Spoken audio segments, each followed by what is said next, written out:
1월 1일부터 우리 2016년 첫 열흘을 주님과 함께라는 예배 모임, 특별 새벽 집회를 하고 있습니다. 새해 첫 열흘을 하나님께 드리자, 예배로 나아가자라는 취지로 시작되었습니다. 예배 소설을 같이 묵상하고 있는데 오늘이 3일째 되는 날입니다. 내일도 새벽 예배가 있는데요. 오전 6시에, 원래 월요일은 없는데 이번엔 특별히 연달아서 해야 되기 때문에 내일도 6시에 새벽 예배가 있습니다. 그래서 내일 또 나오시고 이번 주 내내 나오시면 전체 이 예배 소설을 읽을 수 있는데 같이 설교를 들을 수 있는 그런 시간이 될 수 있을 것입니다. 그래서 오늘은 이 세 번째 에베소서 시간으로 2장 말씀을 같이 보려고 합니다. 지난 금요일날 에베소서에 대해 잠깐 설명을 해드렸는데 혹시 못 들은 분들을 위해 에베소서가 왜 2016년을 시작하는 이 시점에 중요한지 잠시 알려드리려고 합니다. 모니터를 조금만 줄여주시면 제가 좋을 것 같아요. 여기 하울링이 생기는 겁니다. 감사합니다. 에베소서는 바울이라는 사도가 쓴 편지인데요. 이 에베소라는 아주 큰 도시에 사는 이 그리스도인들에게 하나님의 축복이 얼마나 풍성한지를 가르쳐주는 그런 편지입니다. 그래서 에베소서의 주제는 영적인 축복이라고 할 수 있습니다. 영적인 축복, 영적인 복, 하늘의 신령한 복, 이게 무엇인지에 대해 설명하는 편지가 바로 이 에베소서입니다. 그렇기 때문에 이 축복이라는 단어, 또 복이라는 단어가 이 새해를 맞이하는 우리들에게 연관되어 있기 때문에 이 에베소서는 2016년도를 시작하는 새해에 굉장히 중요한 편지라고 생각합니다. 바울은 처음부터 이 복에 대한 말씀으로 에베소서를 시작하는데요. 1장 3절에 이렇게 얘기하고 있습니다. 우리 주 예수 그리스도의 아버지이신 하나님을 찬양합시다. 하나님께서는 그리스도 안에서 하늘에 속한 온갖 신령한 복을 우리에게 주셨습니다. 라고 되어 있습니다. 하늘에 속한 온갖 신령한 복을 이미 우리에게 주셨다는 것이 출발점입니다. 그러므로 그리스도인끼리 새해 복 많이 받으세요 라는 인사보다 새해에는 복 많이 받으셨군요 라고 인사해야 신학적으로 맞다라고 제가 첫날 설명해 드렸습니다. 기억하십니까? 그러니까 새해 복 많이 받으세요 라고 말하는 것은 이미 복이 없으니까 복을 받으라는 얘기지만 우리는 이미 복을 많이 받았다는 거죠. 그렇기 때문에 새해 복은 이미 많이 받았습니다. 올해도 많이 받으셨군요. 이렇게 인사를 해야 맞다라는 것입니다. 바로 그 복에 대한 이야기를 하고자 첫 열흘을 이 에베소서를 통해 하나님의 말씀을 보고 있습니다. 그런데 문제가 있습니다. 그것은 우리는 이 복이라는 말을 너무 좋아하는데 그 복의 의미를 잘 모른다라는 것입니다. 특히 유교와 불교 사상 속에서 자란 이 한국 사람들은요, 성경이 말하는 복이 일반적으로 생각하는 그 유교와 불교적인 복과 어떤 차이가 있는지를 잘 모를 때가 있습니다. 그래서 하나님이 우리에게 이 하늘에 속한 온갖 신령한 복을 주셨음에도 불구하고 내가 생각하는 엉뚱한 복만 쫓아다니려는 그런 일을 하고 있습니다. 그리고 결국 세상의 복을 얻지 못하면 난 지질이 복도 없는 놈이라며 한탄할 때가 많이 있습니다. 저는 그 지질이라는 말이 사투리인 줄 알았는데 찾아보니까 그 표준어더라고요. 지극히 정말 없는 이런 뜻입니다. 그러니까 엉뚱한 복을 쫓아다니다가 복을 잡지 못하면 지지로 복도 없는 놈이라고 얘기한다는 것입니다. 그래서 오늘은요, 성경적인 복의 정의에 대해서 한번 알아보겠습니다. 그리고 그 복을 받은 사람들이 어떤 일을 해야 되는지, 복 받은 사람들이 해야 하는 일에 대해서도 같이 도전을 받겠습니다. 그래서 더 잘 이해하기 위해 우선 동양과 한국적인 복에 대해 같이 살펴보는 시간을 갖겠습니다. 한국 사람들은요, 이 복을 받고 태어나서 복을 빌며 살다가 복을 비는 마음으로 죽는다라고 어떤 사람이 얘기합니다. 그만큼 한국 사람들이 이 복이라는 단어를 좋아한다라고 합니다. 중국 사람들도 굉장히 좋아하죠. 일본 사람들도 마찬가지고 동양 사람들은 복이라는 이 개념을 굉장히 좋아합니다. 그러나 유독 한국 사람만 이 복이라는 단어가 들어간 단어가 굉장히 많이 있습니다. 또 표현도 굉장히 풍부합니다. 복이 있다 이렇게 표현을 하죠. 또 복이 찾아온다. 또 복이 달아난다. 복이 넝쿨째 들어온다. 얼마 전에 드라마 중에서도 넝쿨째 들어온 당신 이런 드라마가 있죠. 그러니까 복이 그렇게 들어온다는 거죠. 또 복을 누린다. 복을 타고난다. 그리고 우리 이 아이들을 봤을 때 이쁜 애들은 이쁘다, 잘생긴 애들은 참 잘생겼네요. 근데 그 둘 다 아닌 애들을 보고 보통 뭐라 그러죠? 참 복스럽게 생겼네요. 이렇게 표현을 하죠. 애매할 때 쓰는 표현도 아주 복스럽게 생겼네요. 이렇게 얘기합니다. 그리고 또 여러 가지 단어들이 있는데 복지, 복락, 복조, 복은, 수복, 복덕, 복권, 만복, 오복 등의 단어를 보면 굉장히 우리나라 사람들이 이 복을 좋아한다는 것을 알 수 있습니다. 또 새해가 되면 사람들이 서로 주고받는 인사에도 복이 들어가죠. 우리 한국 사람들은 새해 복 많이 받으세요 라고 인사를 합니다. 그런데 서양 사람들은 어떻게 인사합니까? 해피 뉴 이어, 행복한 새해입니다 라고 인사하죠. 이게 개념이 굉장히 다릅니다. 서양 사람들은 그 새해 자체가 행복한 건데 우리나라 사람들은 새해가 행복한 게 아니라 이제 새해가 됐으니 들어올 복에 대해서 기대를 하는 것입니다. 이 한국 표준어 국어사전에 보면 이 복의 의미를 아주 좋은 운수, 오붓한 행운이라고 정의합니다. 운과 수가 운명을 결정짓게 된다는 것입니다. 이 같은 복의 개념은요, 이 불교와 유교의 종교적 영향을 받은 것으로 보고 있습니다. 그래가지고 제가 올 초부터 불교와 유교를 공부하느냐고 제가 정신이 없었습니다. 대표적인 것이 그 유교의 오복입니다. 왜냐면 이걸 중요한 게 이것을 이해해야 우리가 지금 가지고 있는 그 복의 잘못된 가치관이 이렇구나. 그 다음에 성경이 말하고 있는 복이 무엇인가를 비교할 수 있기 때문입니다. 대표적인 것이 유교의 오복이죠. 예로부터 복 가운데 제일 큰 복을 오복이라고 했는데 이는 동양의 가장 오래된 경전 가운데 하나인 서경에서 이렇게 나옵니다. 그 오복은 다음과 같은데요.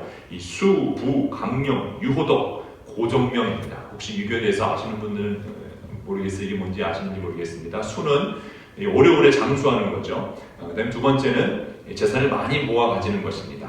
세 번째 강령은요, 존귀하게 되고 건강하는 것, 그러니까 명예에 대해서 말하는 거고요.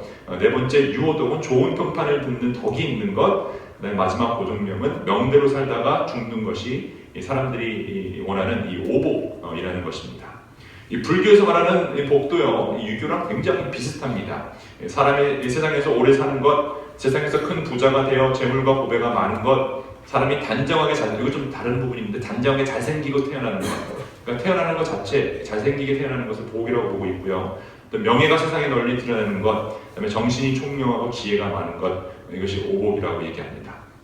그런데 재미있는 것은요, 이 불교의 부다는 자신이 이 세상의 복을 얻기 위해 노력하는 자라고 말을 했다라는 것입니다. 그래서 해야 할 일과 하지 말아야 할 일이 분명히 있고 그것을 통해 어느 경지에 오르는 것이, 그 깨달음을 깨닫는 것이 굉장히 중요합니다. 그러므로 불교에서의 복은 그저 받는 게 의미가 있는 게 아니라 그 부다의 가르침을 따라 실천을 할 때만 받을 수 있고 나아가 그 불도에 이를 수 있다는 것입니다. 다시 말하면, 쉽게 말하면 복을 받을 수 있는 법이 있다는 거죠. 이게 굉장히 재미있습니다. 그 불교에서나 또 유교에서도 마찬가지고 복을 받는 법이 있는데 그것은 악한 일을 하지 않고 적극적인 선행을 실천해야 한다는 것입니다. 그래서 이 선악에 대한 결과를 후에 받게 된다는 인과 응보가 이 불교의 기본되는 윤리 사상인 것입니다. 이 사상은 유교도 굉장히 비슷합니다. 착하게 살면 복을 받고 못되게 살면 벌을 받는다는 거죠. 그래서 복 받으려면 어떻게 살아야 합니까? 착하게 살아야 돼요. 그래서 예수 안 믿는 사람들도요, 착하게 살려고 노력하는 사람들 굉장히 많습니다. 그리고 어쩔 때 보면 교회 다니지 않는 사람들이 더 착할 때가 많죠. 적어도 착해 보이죠. 좋은 일 많이 하려고 합니다. 왜냐하면 그 일을 해야 복이 들어온다라고 믿기 때문에, 복을 받는 방법 중에 하나가 착한 일, 좋은 일을 하는 사람들이기 때문입니다. 그러니까 그럴 수밖에 없습니다. 그러니까 밖에 있는 사람, 예수 안 믿는 사람들이 더 착해 보일 때가 더 많은 것입니다. 근데 여러분, 그럴 수밖에 없는 게요, 예수 믿는 사람들은 어떤 사람들입니까? 예수 믿는 사람들은 죄인들입니다. 우리는 기본적으로 나쁜 인간들입니다. 여기는 죄수들이 모여있는 곳입니다. 죄수들이 착합니까? 안 착합니까? 안 착하죠. 못된 사람들입니다. 죄인이기 때문입니다. 그나마 여러분이나 저나 일주일에 한 번 교회 나와서 회개하고 말씀 들으니까 이 정도지, 여러분이나 저나 만약에 교회를 안 나왔다 그러면 정말 더 나쁜 사람이 되었을 것이라고 믿습니다. 그렇죠. 정말 그렇죠. 그나마 교회 나오니까 우리가 이 정도지, 사실 원래 본성이 우리가 굉장히 나쁜 사람입니다. 그런데 문제는요, 복 받기 위해 착하게 살려는 사람은 많지만 정작 착한 사람은 한 명도 없다는 게 있어요. 그러니까 세상 사람들이 착하게 살려고 노력합니다. 좋은 일 해서 복 받으려고 합니다. 그런데 착한 사람이 없다는 게 문제입니다. 아무리 착하게 살려고 노력해도 모든 사람은 다 이기적입니다. 다 내 배 채우기 급급합니다. 모든 사람들은요, 내 욕구를 채우는 게 먼저입니다. 정말 착한 사람은 여러분 한 명도 없습니다. 갓 태어난 아기를 봐도 잘 알 수 있죠. 비슷하게 앵거 모습을 하고 있는 이 아기를 보면 아기라고 해서 착한 아기가 없습니다. 여러분, 엄마가 힘들까봐 엄마를 위해 헌신적으로 울지 않고 떼쓰지 않는 착한 아기는 이 세상에 단 한 명도 없습니다. 애나 어른이나 다 자기가 하고 싶은 대로 고집 부르며 사는 사람들이 우리죠. 밥 안 준다고 떼씁니다. 애나 어른이나. 춥다고 짜증냅니다. 애나 어른이나. 여러분, 한 명도 착한 사람이, 의인이 없는 것입니다. 그래서 제가 크리스마스 설교 때 말한 것처럼 하나님은 착한 사람이 천국 가도록 만드신 것이 아니라 용서받은 사람들이 천국 갈 수 있도록 하신 것입니다. 착한 사람은 한 명도 없기 때문입니다. 그래서요, 이 용서라는 개념이 성경에서 가장 중요한 개념 중에 하나입니다. 그리고 우리가 하나님께 용서를 받아 천국에 갈 수 있는 용서받은 죄인, 하나님의 자녀가 됐다는 것이 가장 큰 복이라고 성경은 이야기하고 있는 것입니다. 이것부터 이해해야 그리스도인들을 이해할 수 있습니다. 하나님이 태초에 사람을 창조했는데 사람들은 자신이 신이 되려고 하나님께 반항합니다. 하나님의 법을 지키지 않습니다. 불순종합니다. 그런데 창조물이 아무리 노력해도 창조물이 창조주가 될 수가 없죠. 레벨이 다릅니다. 상대가 될 수 없습니다. 그러므로 하나님은 결단을 내리셔야 했었는데 이 배은망덕한 사람들을 다 없애버리고 다시 시작하시던지 아니면 창조주만이 보여줄 수 있는 너그러움을 통해 살려주시던지 결정을 내리셔야 했습니다. 그리고 하나님은 자신이 자비롭고 은혜로우며 노하기를 더디하고 사랑이 충만한 분이다 라고 설명을 하며 우리 이 사람들을 살려주기로 결정하십니다. 우리는 이것을 은혜라고 부릅니다. 도저히 용서받을 수 없는 배은망덕한 우리들을 용서해 주시기로 결정한 것, 이것이 은혜인 것입니다. 그리고 그 용서의 문제를 해결하기 위해 하나님이 직접 예수 그리스도의 모습으로 우리에게 오셨습니다.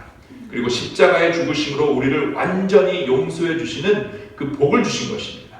그래서 예수 그리스도가 우리에게 절대적으로 특별한 것입니다. 예수님을 통해 용서가 이루어졌기 때문에 우리에게는 예수만한 복이 없는 것입니다. 오늘 이것이 사도 바울이 본문을 통해 설명하고 있는 바로 그 내용입니다. 1절부터 한번 보겠습니다. 여러분도 전에는 허물과 죄로 죽었던 사람들이다 라고 시작이 됩니다. 그때 여러분은 허물과 죄 가운데서 이 세상의 풍조를 따라 살고 공중의 권세를 잡은 통치자, 곧 지금 불순종의 자식들 가운데서 작용하는 영을 따라 살았다라고 얘기합니다. 우리도 모두 전에는 그들 가운데서 육신의 정욕대로 살고 육신과 마음이 원하는 대로 행했으며 나머지 사람들과 마찬가지로 날 때부터 진노의 자식이었다라고 말합니다. 그러나 하나님은 자비가 넘치셔서 우리를 사랑하신 그 크신 사랑으로 말미암아 범죄로 죽은 우리를 그리스도와 함께 살려주셨습니다. 여러분은 은혜로 구원을 받았다라고 설명하고 있습니다. 우리를 이 세상에서 살려주셨다는 것이 너무나 중요합니다. 왜냐하면 결국 하나님이 하신 일이 창조와 용서인데 그 창조와 용서에 공통 분모가 있다면 사람 살리는 일이라는 것입니다. 결국 하나님은 사람 살리는 일을 좋아하십니다. 그리고 6절을 보면 우리를 살린 것뿐만 아니라 하나님 나라, 그 하늘 옆에 앉게 하셨다는 말씀도 나옵니다. 하나님께서는 그리스도 예수 안에서 우리를 그분과 함께 살리시고 하늘에 함께 앉히셨습니다. 그렇게 하신 이유가 있는데요. 그것은 7절에 하나님께서 그리스도 예수 안에서 우리에게 자비로 베푸신 그 은혜가 얼마나 풍성한지를 장차 올 모든 세대에게 드러내 보이기 위함이다 라고 얘기합니다. 그리고 8절에서 이렇게 얘기하죠. 여러분은 믿음을 통해 은혜로 구원을 얻었습니다. 이것은 여러분에게서 난 것이 아니요 하나님의 선물입니다. 행위에서 난 것이 아닙니다. 그러므로 아무도 자랑할 수 없습니다. 이 복은 우리가 자랑할 수 있는 게 아니라는 거죠. 우리의 힘으로 낼 수 있는 게 아니라는 거죠. 하나님이 주신 것이다 라고 얘기하고 있습니다. 그러니까 우리가 받을 수 있는 가장 큰 복은 용서받음인데 그 용서는 그리스도로 말미암아 이루어졌습니다. 이것을 믿기만 하면 하나님이 살려주신다는 것입니다. 그런데 이것은 우리의 노력으로 될 수 없습니다. 내가 아무리 산에 들어가 수양을 해서 어느 신의 경지까지 오른다고 해서 받을 수 있는 것이 아닙니다. 용서는 우리가 얻어낼 수 있는 것이 아니기 때문입니다. 용서는 내가 얻는 것이 아니라 피해자가 주는 것입니다. 그래서 용서와 구원은 하나님의 선물이라는 것입니다. 하나님이 주셨습니다. 그러므로 받기만 하면 되는 것입니다. 그 받는 행위를 믿음이라고 부릅니다. 이것은 2000년 전에 예수 그리스도의 탄생과 죽음, 부활로 다 이루어졌습니다. 그 은혜에 감사하며 살아가는 사람들이 바로 우리 그리스도인들인 것입니다. 그리고 그리스도인들은 죽었다가 살아난 사람들이기 때문에 여러분, 죽었다 살아난 사람들한테는 다른 복들이 그리 매력적이지 않습니다. 여러분, 이해가 되시죠? 죽었다가 살아난 사람, 생명을 구한 사람에게는 다른 복이 필요하지가 않은 것입니다. 그게 여러분 전혀 중요하지 않다는 얘기가 아닙니다. 장수의 복, 재물의 복, 인복, 그 외 여러 가지 복들은 이 세상에 살아가는데 필요합니다. 그게 다 필요 없다라는 초현실주의적인 말이 아닙니다. 필요합니다. 있으면 도움이 됩니다. 그런데 우리는 죽었다가 살아난 사람들이기 때문에 다른 복들에 의해 우리들의 삶이 좌우되지 않는다는 뜻입니다. 죽었다 살아난 사람이 다른 복 때문에 우리의 삶을 좌우하지는 않는다는 거죠. 우리는 복이 달아날까봐 그러므로 안달하지 않습니다. 두려워하지 않습니다. 부적 같은 거 품고 다닐 필요가 없습니다. 조상들에게 복 달라고 제사할 필요가 없습니다. 여러분, 제사는 가장 큰 이유가 그거죠. 조상에게 빌어서 조상이 우리 자손에게 복 주는 거예요. 그게 조상들 제사의 의미입니다. 근데 우리는 그렇게 할 필요가 없습니다. 더 많은 복을 받기 위해 굳이 하기 싫은 착한 일, 선한 일, 이런 일들을 할 필요가 없습니다. 그래서 예수님도 이렇게 말씀하셨죠. 너희가 진리를 알지니 진리가 너희를 자유케 하리라 말씀하셨어요. 착한 척 할 필요 없다라는 것. 복 받으려고 선한 일 찾아 나서지 않아도 된다라는 것입니다. 결론적으로 그리스도인들은 복 받기 위해 선한 일을 하는 사람이 아니다라는 것입니다. 우리는 가장 큰 복, 예수의 복, 생명의 복, 용서의 복을 받았기 때문입니다. 그 은혜에 감사하며 어떤 바람 없이 선한 일을 하는 사람들이 여러분 우리들인 것입니다. 어떤 대가를 바라지 않고 하는 선행이 여러분 참된 선행입니다. 우리는 이미 복을 받았기 때문에 착한 일을 하는 것이지 어떤 복을 받기 위해 하나님께 축복받기 위해 하는 것이 아니다라는 것입니다. 그래서 예수 안에서 용서받은 그리스도인들을 하나님의 작품이라고 부르는 것입니다. 우리는 하나님의 작품입니다. 그런데 모든 작품에는 전하고자 하는 메시지가 있죠. 작가의 의도가 작품 속에 다 들어가 있습니다. 그렇다면 하나님의 작품인 우리들은 무엇을 전하기 위해 만들어졌을까요? 그것은 우리는 하나님이 작품이기 때문에 하나님이 하신 것처럼 아무런 대가 없이 선한 일을 하라라는 것입니다. 10절에서 이렇게 되어 있습니다. 우리는 하나님의 작품입니다. 선한 일을 하게 하시려고 하나님께서 그리스도 예수 안에서 우리를 만드셨습니다. 하나님께서 이렇게 미리 준비하신 것은 우리가 선한 일을 하며 살아가게 하시려는 것입니다.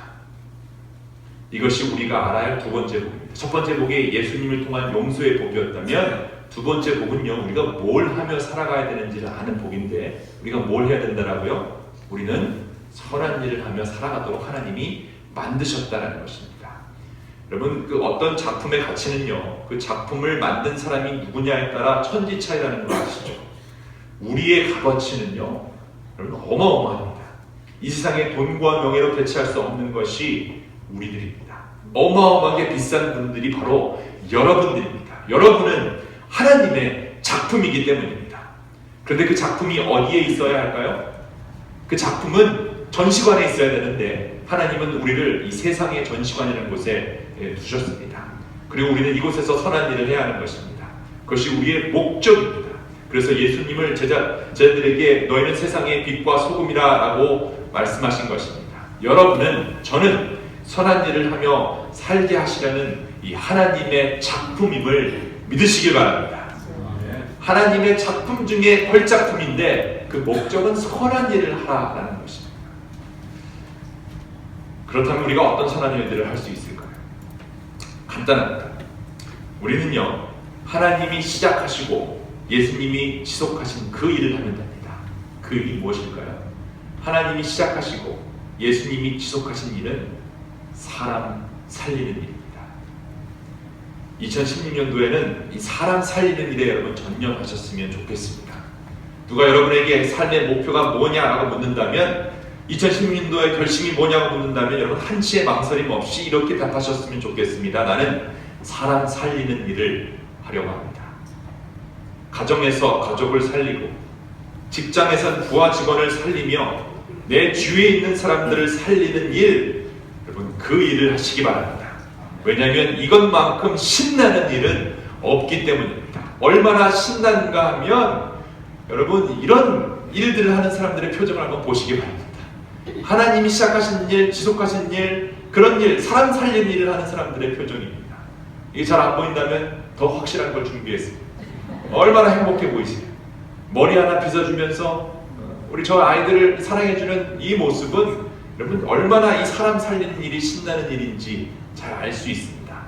물론 그 뒤에 있는 장로님 표정은 보지 마시기 바랍니다. 잠깐 장로님은 지금 쉬고 계시는 표정이에요. 여기 가운데 있는 분만은 보세요. 하나님이 우리를 만드실 때 이런 의도로 만드셨습니다. 착한 일, 선한 일, 사람 살리는 일을 하면 저렇게 행복하도록 우리를 만드셨습니다.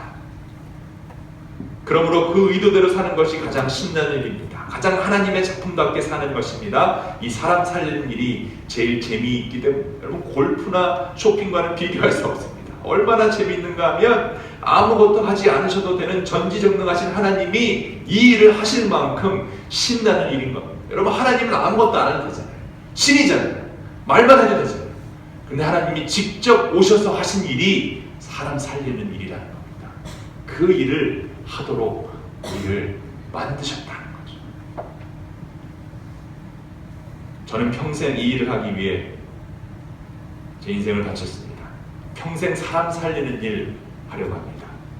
그리고 제가 섬기는 창빛교회도 사람 살리는 일 할 것입니다. 일단 올해부터 두 가지 일에 전념하려고 합니다. 하나는 먼저 우리 교회 어린이 청소년 교회 아이들을 살리는 일입니다. 먼저 우리 식구들부터 살려야 합니다.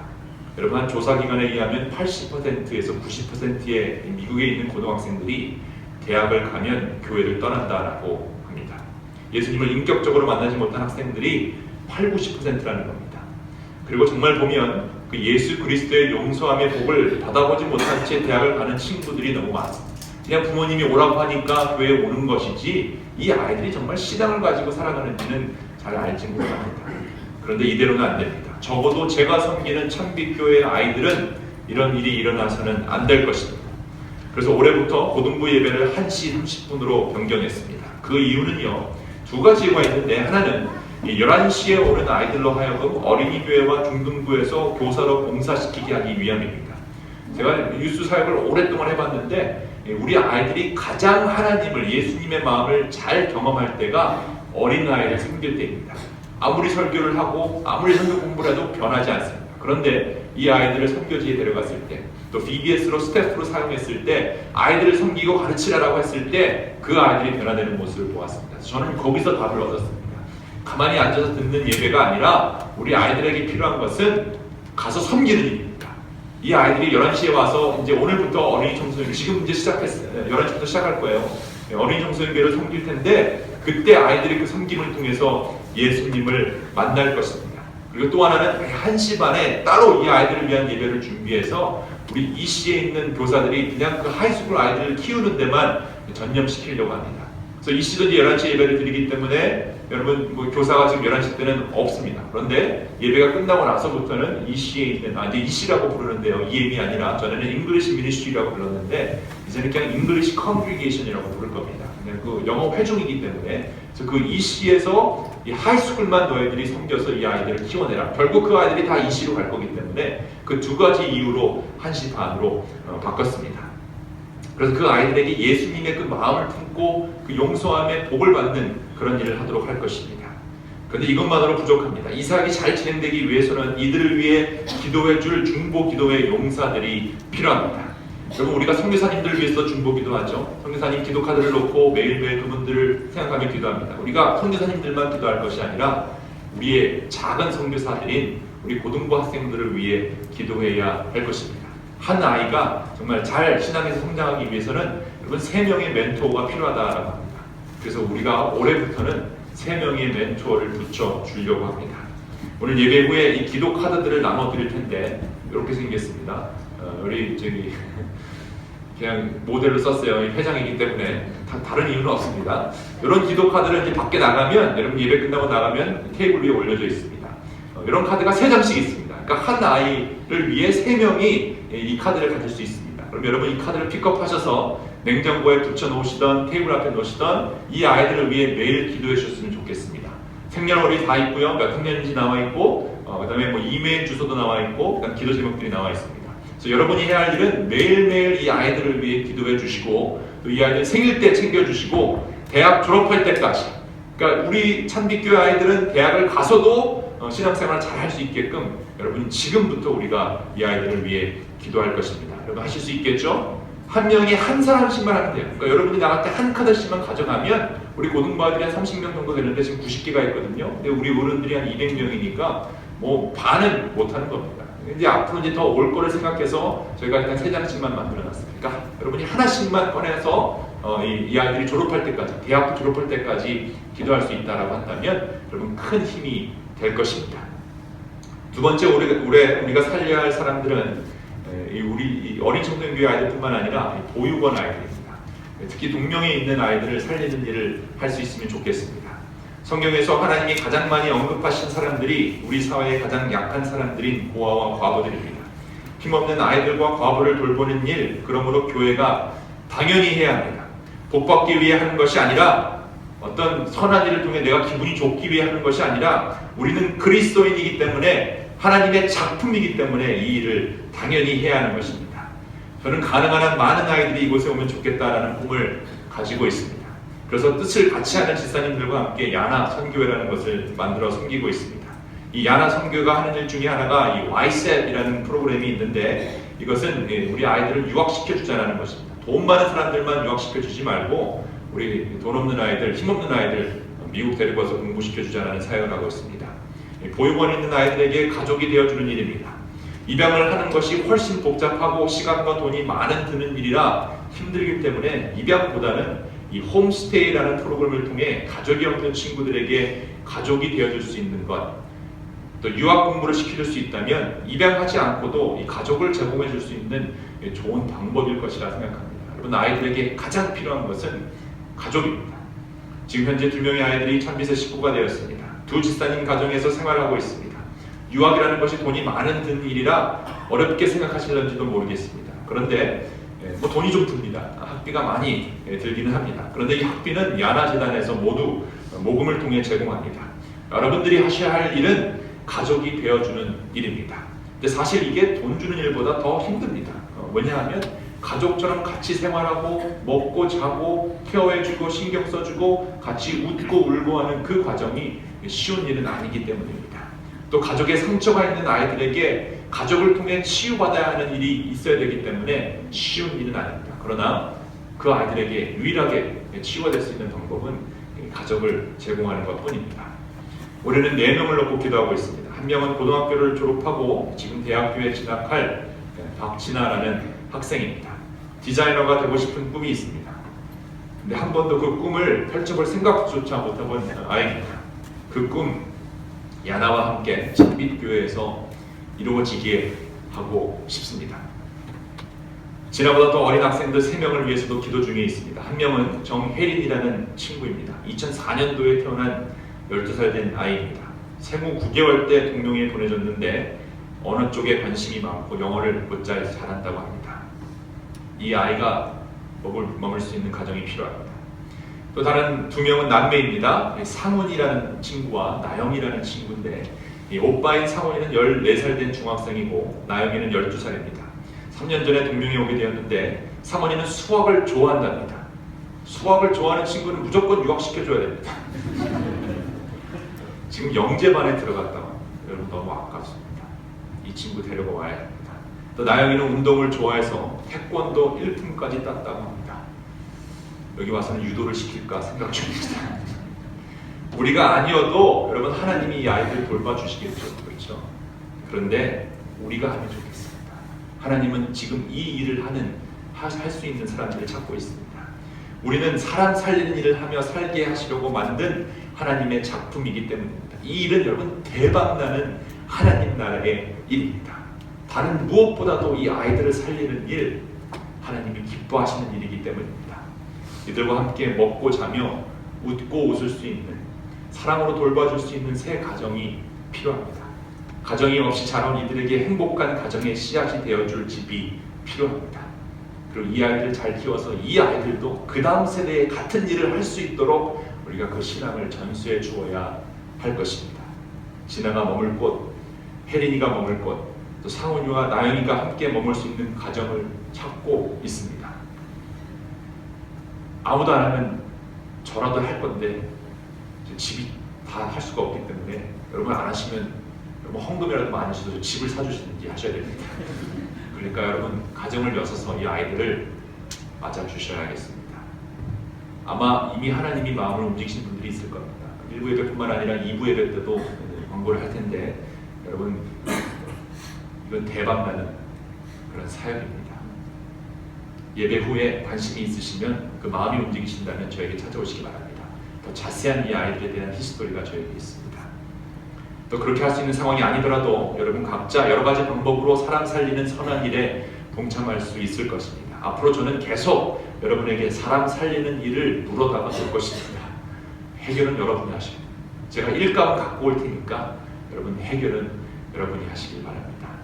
우리 찬빛교회 아이들 살리는 일, 또 동명 아이들 살리는 일에 적극적으로 참여해 주시기 바랍니다. 말씀을 마치겠습니다. 여러분 올 한 해 2016년도는 사람 살리는 일을 해봅시다. 사람 살리는 일을 위해 하나님이 여러분을 만드셨습니다. 우리는 하나님의 작품입니다. 사람 살리는 일을 하며 살아가게끔 하나님이 우리를 만드셨습니다. 제가 동명에 처음 갔을 때 아이들이 아무런 반응이 없어요. 아무런 반응 없이 그냥 매년 3년 가니까 웃기 시작했습니다. 6년 되니까 마음 활짝 열었습니다. 7년째 되니까 그 중에 2명이 우리 찬배 식구가 되었습니다. 한국에 2만 명이라는, 공식적으로 2만 명이라는 아이들이 시설에 있답니다. 저는 2만 명 교인이 되는 꿈을 갖고 있습니다. 그 아이들도 가득한 그런 교회가 된다면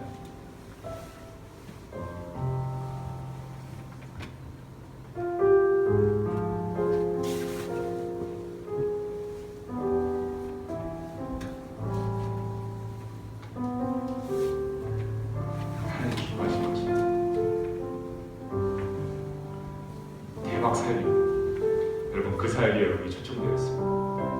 우리 같이 사람 살리는 일 올해부터 같이 합시다. 기도하겠습니다.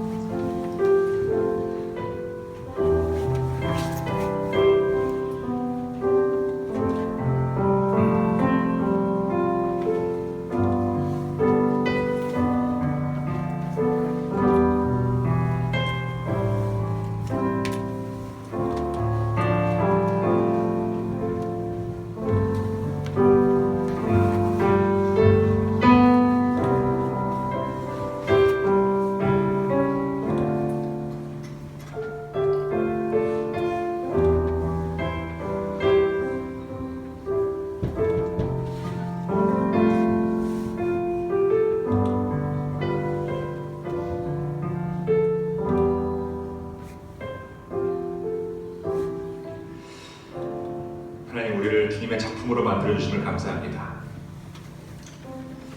작품답게 살고 싶습니다.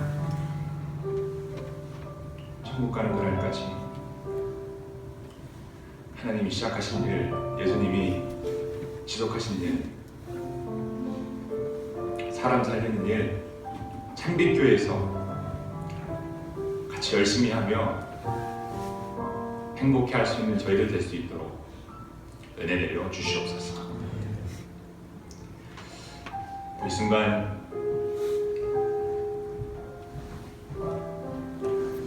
주님이 명령하신 성찬식을 거행하려고 합니다. 저희를 용서해 주신 그 복, 주님의 몸과 피, 떡과 잔을 나누며 기억하기 원합니다. 임재하여 주셔서 저희 마음을 주관하여 주시고 주님만을 바라볼 수 있는 귀한 시간 될 수 있도록 축복하여 주시옵소서. 예수 그리스도의 이름으로 기도합니다.